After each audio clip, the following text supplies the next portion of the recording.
I'm sorry for the urgent call. I need to contact my husband immediately. Well, he's been on paid leave since 4 days ago, hasn't he? At the time when my daughter was rushed to the ER due to a traffic accident, my husband Fred was on a business trip. I tried calling his cell, but there was no connection. Having no other choice, I phoned his company and was told by his boss an unexpected fact. I was left speechless for a while. What the hell is going on? Wasn't he on a week-long business trip? After that, I came to know about Fred's other side from an unexpected source and swore revenge on him. Thank you for today. Stacy, say goodbye to your teacher. Goodbye, teacher. A usual scene after preschool. Stacy, what did you do with your friends today? Origami. I made a doggy. Stacy, who just turned 5, was a weak child since birth. I used to be an instructor at a gym, but Fred's late night routine and me leaving my job to become a full-time homemaker changed that. Though Stacy has become much healthier now, Fred's busy schedule hasn't changed, with many long business trips making him often absent.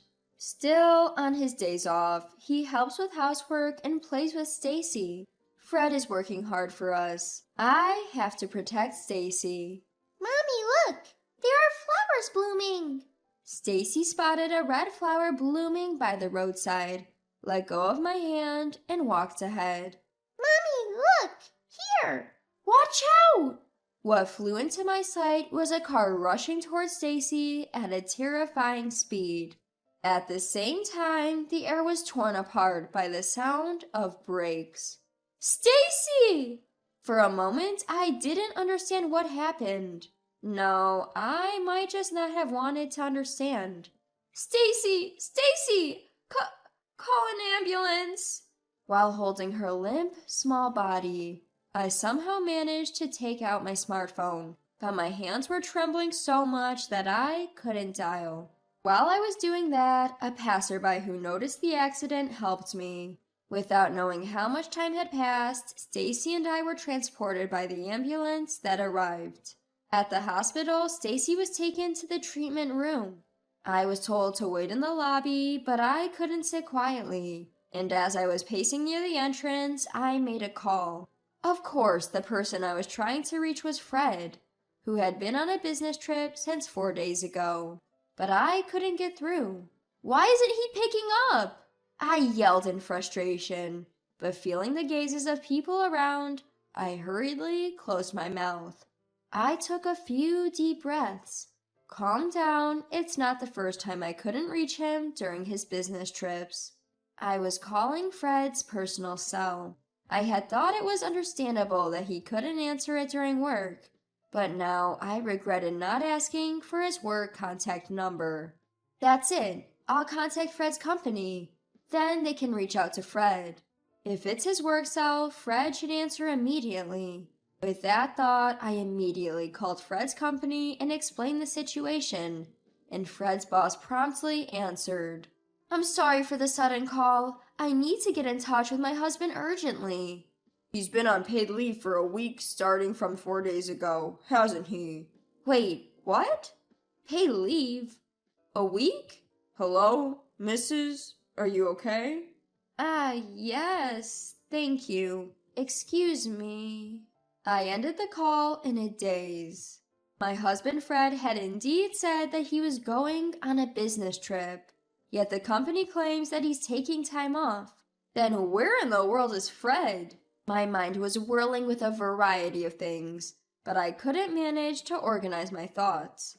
Just then, Sally, are you okay?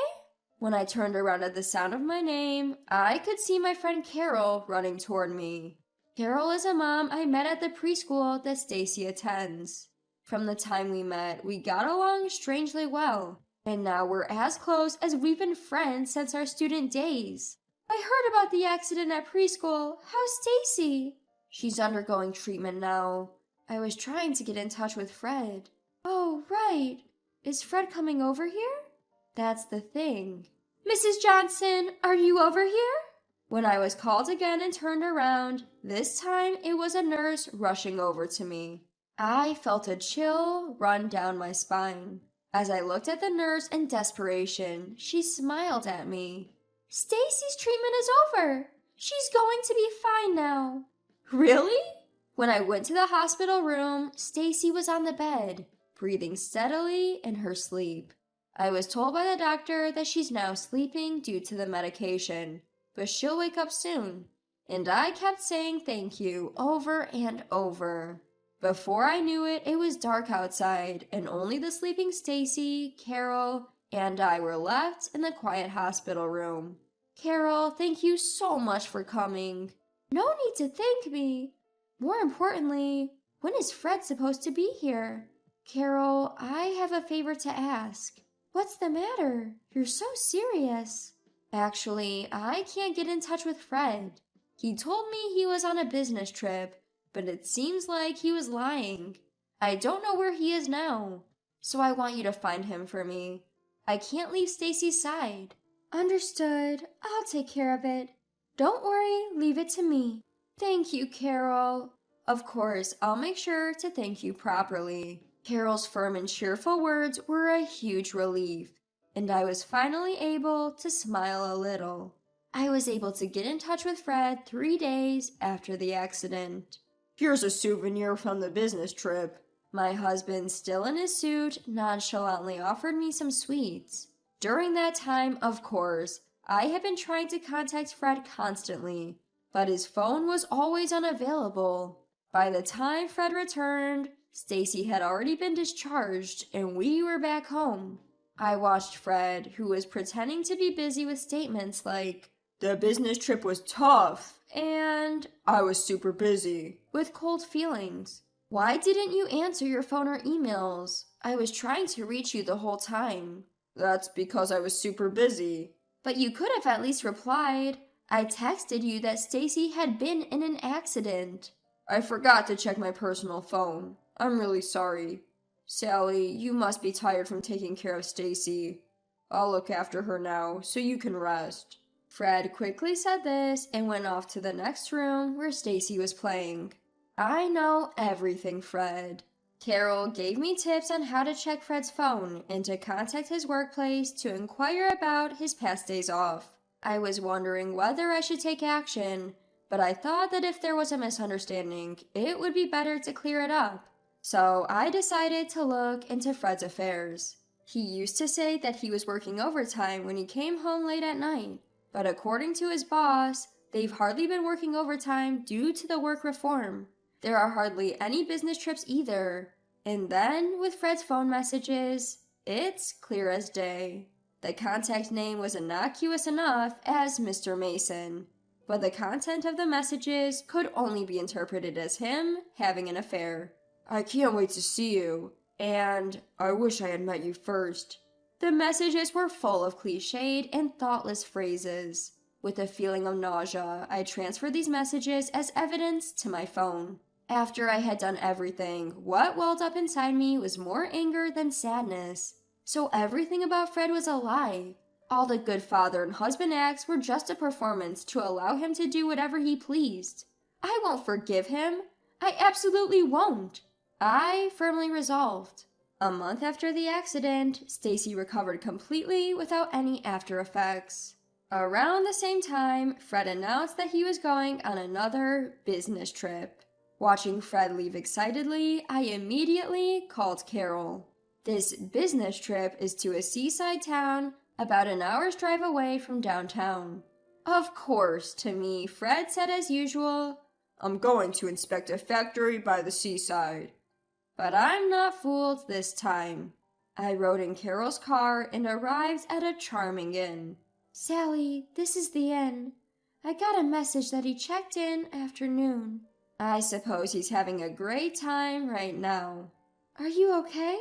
Do you want me to go in alone? Thanks, but I have to do this. For Stacy's sake, too. I wonder what kind of expression I had at that time. No matter what happens, I'm on your side, Sally. Carol. Then I realized that I was clenching my fist tightly. When I opened my hand, the palm was a bit red where my nails had dug in. I must have been very tense without realizing it. After exhaling deeply, I handed my phone to Carol. Please. Leave it to me. As soon as she took my phone, Carol immediately dialed a number and turned on the speaker so that I could hear. The person on the other end was Fred. It took a while to get through, but after a few tries, the ringing stopped and I heard Fred's annoyed voice saying, "Hello." Perhaps he thought he couldn't ignore the calls forever due to the recent event. But judging by his bad mood, I must have interrupted his fun. Hello? Is this Fred? Good. I got through. Who is this? Isn't this Sally? I'm Carol, a friend of Sally's. Actually, Sally collapsed and was taken to the hospital. I thought I should contact her husband, so I borrowed her cell phone. She collapsed? Sally, why? She seems to be suffering from overwork. She's also been worrying about Stacy. Fred, won't you come to see her? No, I'm at work. Overwork? That doesn't mean her life is in danger, right? Well, about that. And you'll be there with her, right? I've heard about you from Sally. You're close, aren't you? If so, she'll probably feel more comfortable than with me around. Please take care of her. I'm really busy right now. Fred ended the call abruptly. I stared at my phone for a while, then nodded vigorously when Carol asked me, "Are you okay?" "Carol, can we continue as planned?" "Of course." Carol and I got out of the car and headed to the inn. What? Why are you here, Sally? Fred was hastily wrapping himself in a bathrobe, as was his mistress. We barged into the room where Fred was having a secret meeting. You were supposed to have collapsed. I was so irritated that it made me feel better. So, do you have anything to say about the situation? Well, Anna here is a business associate. Don't bring my name into this! Oh, so you discuss work in bed? Well, it's a kind of special job. Listening to Fred stutter and babble nonsensically, I could only sigh. I was feeling more hollow than sad or angry. You should just honestly admit that you've been having an affair. It's pathetic to keep denying it at this point. The one who regained her composure faster than Fred was the other woman. The woman Fred had called Anna. By the way, ladies, why are you barging into other people's rooms? Isn't that invasion of privacy? Yeah, just because you're family doesn't mean you can barge into a room where people are staying. What's wrong with this inn? That's right, I'm calling the police. I'll sue the inn. We were fully aware of that. That's why we made sure to prepare thoroughly. If you want to go ahead and do that, be my guest. But it won't do you any good. What? How do you think we knew you were staying here? We set it up that way. What did you say? Didn't you use a discount coupon to stay here? I secretly put that in your bag. Wait, wasn't that coupon put there by Anna? I don't know anything about it. Wait, you chose this inn because there was a coupon? You cheapskate. Fred is known to be rather tight with money. I knew if I put a coupon in there, he would definitely use it. And furthermore, this inn is run by a friend of Carol's. We've explained everything to the innkeepers, and it's actually me who rented this room. What? In fact, I had rented this room in advance under my name. We had asked the inn to cooperate and told them to give the key to Fred when he arrived. It's my room, so I can do whatever I want, right? In fact, you guys are the ones trespassing. Don't mess with me. Who the heck are you in the first place? Anna blurted out, nearly lunging at Carol with fury. To onlookers, she displayed a rather forceful demeanor. However, Carol, unruffled, flashed a casual smile.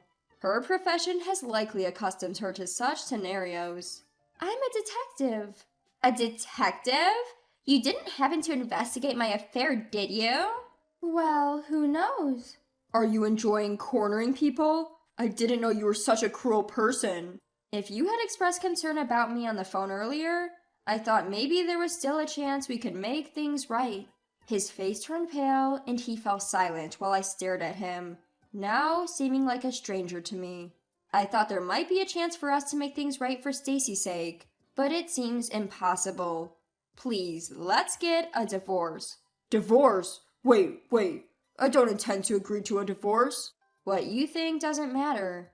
By the way, we have gathered plenty of evidence of your affair, so no matter how you struggle, I'm sure you'll be at a disadvantage. Anna won't abandon me, right? Oh, right. This is a little bonus information for you. She's seeing someone else. What? Shut up. Don't say unnecessary things, stupid detective lady. Anna, you're joking, right? You always said you were devoted to me. Oh, so annoying. What's with being devoted? You cheat, but it's unacceptable for the other person? Give me a break. No, Sally, I'm sorry, I won't do it again. Please, just not a divorce. I'll have my lawyer communicate about everything from here on out. Hopefully, we never meet again. Goodbye. I guess I should go home too. Sally, Anna, please, wait. Don't leave me alone. As I heard Fred's pitiful cries behind me, Carol and I left the motel. 1 month later, Fred agreed to the divorce. His affair had been well documented, and moreover, it was revealed that he had dipped into the household savings in Stacy's college fund for his indiscretions. Fred ended up paying a total of $50,000 in payback and alimony, while Anna, his affair partner, paid $30,000. This ensured I would not have to worry about living expenses for the time being. As for Fred, his indiscretions were exposed to his workplace when I called his office about Stacy's accident. As a result, Fred lost his job after becoming the target of derision from his coworkers. After paying the alimony and becoming penniless, Fred began living a day-to-day life on daily wages. Meanwhile, I ended up working as a detective at the agency where Carol works. Carol told me, Sally, you used to be a fitness instructor, so you're physically strong. More importantly, you have guts, so you might be surprisingly suitable for this job. I hope to someday help women in distress, just like Carol helped me.